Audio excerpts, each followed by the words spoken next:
Here's what you can do if you suspect your pet mouse, or any rodent for that matter, is dehydrated. So the first thing you're going to want to do is look for the signs. The easiest test is to pinch the scruff of their neck. It's painless and very accurate. When you pinch the scruff of their neck and let go, their skin should snap right back into place. However, a dehydrated mouse, when you pinch the scruff of their neck, their skin will stay upright in a tent-like shape or take longer to go back to its normal shape. Other signs you'll want to look for are lethargy or sunken eyes, just overall looking like they don't feel that great. They may also show an increase or loss of thirst, and sometimes a loss of appetite. The good news about dehydration is that as long as it's not severe, you can usually treat it at home very efficiently. Stuff like this is also why it's very important to have a first aid kit for your pets. I'll go over some of the things you'll need for that in a separate video. But for this one, we'll need some single-use syringes, Pedialyte if you have it. If not, you can use plain water, or if they don't want to drink, you can use some unsweetened plain applesauce to encourage them. And then you'll also need some kind of ramekin or something. I like to use these single-use plastic cups. If you have a big or small pet, like a guinea pig, rabbit, or chinchilla, you may be able to use these eyedroppers to give them their water. I don't have any Pedialyte on me currently, but I will be stocking up soon. For now, we're going to use some unsweetened applesauce and clean bottled water. So if your mouse will drink on their own, then you can just use the bottled water. But if they're not really motivated to, then you can add some applesauce or give some diluted Pedialyte. Mine really like the strawberry. So the first thing you're going to want to do is add a little bit of water to your ramekin or bowl.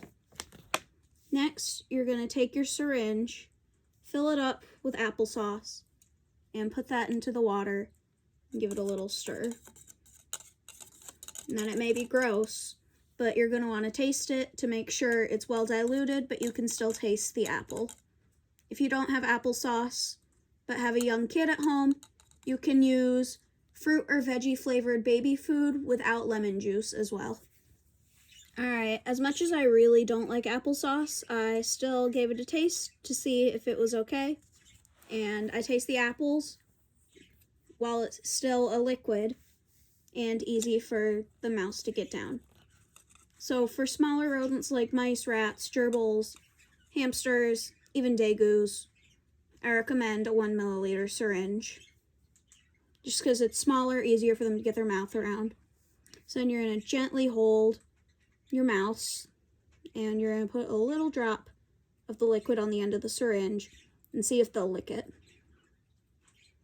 And you should never force feed them the water because they could aspirate and it could get into their lungs and cause some serious problems. If you ever do notice your pet mouse aspirating, as in suddenly having trouble breathing or bubbles coming out of the nose, you're going to want to stop and get to a vet immediately to see if there's anything they can do. So you're just going to kind of let them finish drinking if they want. Another thing, if you don't have Pedialyte, never give Gatorade, as it is very high in sugar and has a lot more harsh dyes than things like Pedialyte. So you're going to let your mouse finish. Make sure they have plenty of water. If you have Pedialyte, it might even help to mix in a little bit of that within the water bottle because it provides electrolytes and makes the water taste better, so they're more encouraged to drink. Then if they like fruits and veggies, you can put some safe fruits and veggies in the cage for extra hydration. Mine really like apples and strawberries, but if your mice like cucumbers, that's perfect because of how much water they have. Same with watermelon.